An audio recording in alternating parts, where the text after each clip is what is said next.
Bismillahirrahmanirrahim. Assalamualaikum warahmatullahi wabarakatuh. Anak-anak semuanya, alhamdulillah. Bagaimana kabarnya? Sehat Bu Guru? Alhamdulillah. Ya, hari ini kita akan belajar PPKN tema 2, selalu hemat energi. Anak-anak insya Allah sebagai anak soleh selalu hemat energi. Nah, sebelum belajar kita berdoa dulu. Bismillahirrahmanirrahim. Raditu billahi rabba wa bil islami dina wa bi Muhammadin nabiyya wa rasula rabbi zidni ilma warzuqni fahma. Amin. Ya.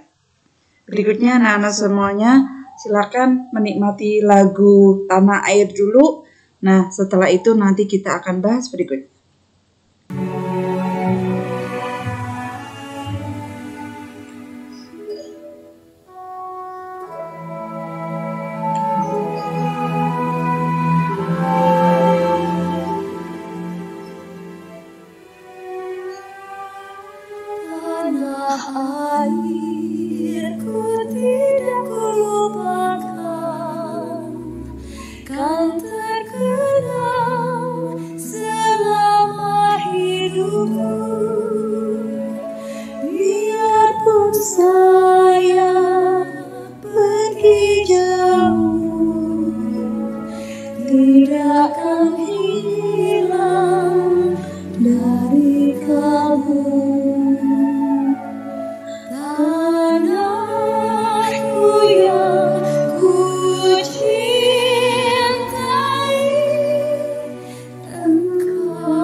Ya, tadi anak-anak sudah menikmati lagu Tanah Airku karya Ibu Sud, luar biasa menggambarkan betapa indahnya Indonesia. Nah, anak-anak semuanya, hari ini kita akan membahas bagaimana kewajiban kita terhadap alam yang Allah ciptakan untuk kita. Betapa indahnya Indonesia, betapa luasnya alam Indonesia ini yang harus kita sama-sama jaga. Nah, sebelumnya nih kita kaji dulu ada pesan dari Rasulullah. Ya, Guru bacakan, sekiranya hari kiamat hendak terjadi, sedangkan di tangan salah seorang di antara kalian ada bibit kurma, maka apabila dia mampu menanamnya sebelum terjadinya kiamat, maka hendaklah dia menanamnya. Nah, di sini anak-anak pesan dari Rasulullah artinya kalaupun misalnya kita tahu besok itu akan terjadi kiamat, tetapi di tangan kita itu ada biji kurma, maka pesan Rasulullah, tanamlah biji kurma tersebut. Artinya apa, Nak? Dalam kondisi genting saja kita diminta untuk tetap menjaga alam yang ada di sekitar kita. Nah, harapan Rasulullah itu tentunya menuju kepada kita sebagai umat Rasulullah. Nah, oke anak-anak, apa saja kewajiban kita terhadap air ya, karena air itu selalu dibutuhkan oleh kita. Oke, hari ini kita akan bahas, kita tak akan hidup tanpa air. Jadi seharusnya apa yang harus kita lakukan? Pertama, menggunakan air secukupnya. Diingat anak-anak, menggunakan air secukupnya. Yang kedua, sebagai seorang muslim kita terbiasa menggunakan air sebagai bahan atau alat untuk bersuci. Nah, pada saat bersuci, sebaiknya anak-anak meletakkan ember di bawah keran tempat kita bersuci itu, kemudian airnya ditampung. Jadi bekas air wudhunya tadi bisa dimanfaatkan untuk menyiram bunga atau tanaman lain di sekitar kita. Nah, kemudian yang ketiga, apa peran kita? Bisa membersihkan sungai atau membersihkan tempat yang lain yang berada di sekitar kita. Dan yang terakhir, sesuai dengan pesan Rasulullah tadi, sebaiknya kita menanam pohon. Ya, anak-anak semuanya tentunya semuanya suka menanam pohon. Ya. Oke. Kemudian anak-anak, karena semua aktivitas manusia itu tidak terlepas dari air, semua manusia butuh air terus-menerus dalam kehidupan sehari-hari, dalam kehidupan detik demi detik kita itu butuh air, maka sebaiknya kita menghemat air untuk terus agar kita sepanjang hari bisa menikmati air. Kenapa anak-anak? Sekarang kita lihat kenyataannya. Yang pertama, kondisi hutan itu sudah semakin sempit. Sekarang sudah banyak lahan yang ditebang untuk perumahan. Seperti itu bukan? Kemudian yang kedua, pepohonan mulai langka. Mengapa? Pepohonan itu yang menyerap air hujan. Kalau sudah mulai langka, berarti tidak ada lagi yang bisa menyerap air. Kemudian yang ketiga, curah hujan sekarang sudah sedikit. Yang kita rasakan, kemarau itu jauh lebih panjang daripada musim hujan. Artinya apa? Persediaan air di muka bumi ini makin lama semakin menipis. Dan yang terakhir anak-anak, sungai sudah terlihat semakin mengering. Dulu Bu Azizah masa kecil sering bermain di sungai, tetapi sekarang sungainya sudah tidak ada airnya. Artinya persediaan air sudah semakin menipis. Nah, kemudian yang sangat terakhir, sumber air sudah sekarang sudah banyak yang berkurang. Nah, oleh karena itu anak-anak, semakin banyak kita menanam pohon, insya Allah nanti persediaan air kita akan cukup. Oke. Nah, di sini anak-anak, Bu Guru akan mengutip salah satu ayat di dalam surah Al-Quran ayat 22 dari surah Al-Baqarah. Bu Guru bacakan dulu, silakan anak-anak simak. A'udzu billahi minasyaitonir rajim.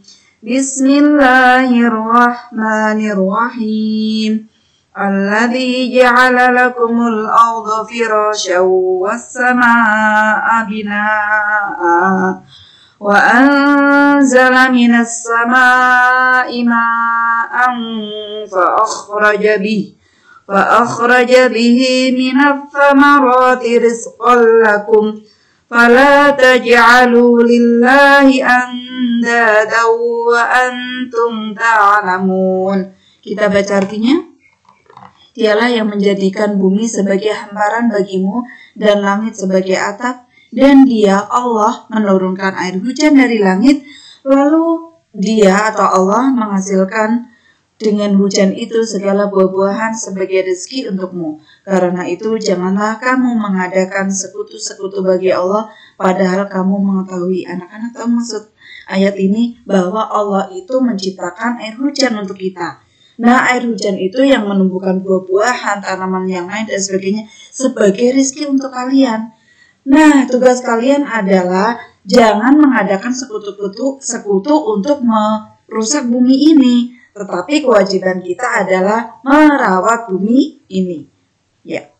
Sekarang, mengapa kita harus merawat bumi ini? Yang pertama, anak-anak bisa baca, karena air dibutuhkan oleh siapa saja. Yang kedua, karena air adalah sumber kehidupan. Kemudian yang ketiga, karena air digunakan oleh siapa saja dan kapan saja.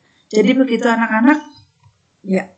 Selanjutnya, nah, sekarang kita sebagai makhluk Allah, hak apa saja yang akan kita peroleh sebagai hak makhluk Allah?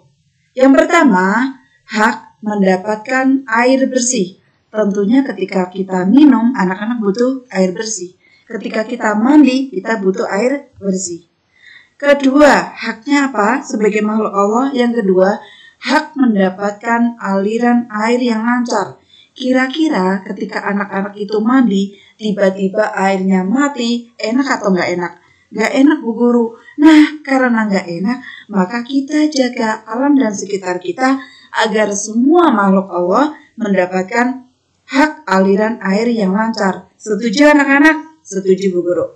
Lanjut, yang ketiga, hak terhindar dari pencemaran air. Bu Guru ulangi, hak terhindar dari pencemaran air. Nah, kemudian apa lagi? Hak manusia memanfaatkan air untuk sehari-hari. Nah, dari gambar di sini anak-anak bisa melihat dalam kehidupan sehari-hari hak air biasa digunakan untuk apa? Untuk mencuci baju. Kemudian untuk apa lagi?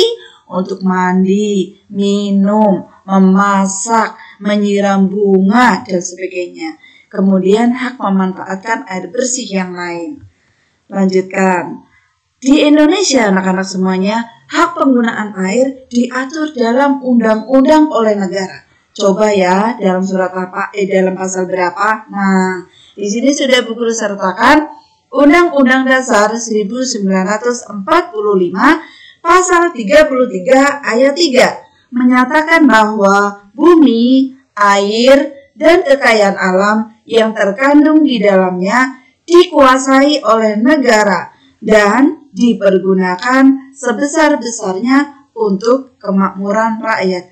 Jadi anak-anak gak boleh tuh ada warga negara Indonesia yang mengaku, oh itu laut milikku loh, oh itu sumber air danau itu milikku. Gak ada, karena semua yang berkaitan dengan air dan kekayaan alam yang terkandung di dalamnya itu dikuasai oleh negara. Kemudian penggunaannya itu sebesar-besarnya untuk kemakmuran rakyat, untuk rakyat. Jadi tidak boleh dimiliki hak perseorangan. Begitu maksudnya. Paham ya anak-anak?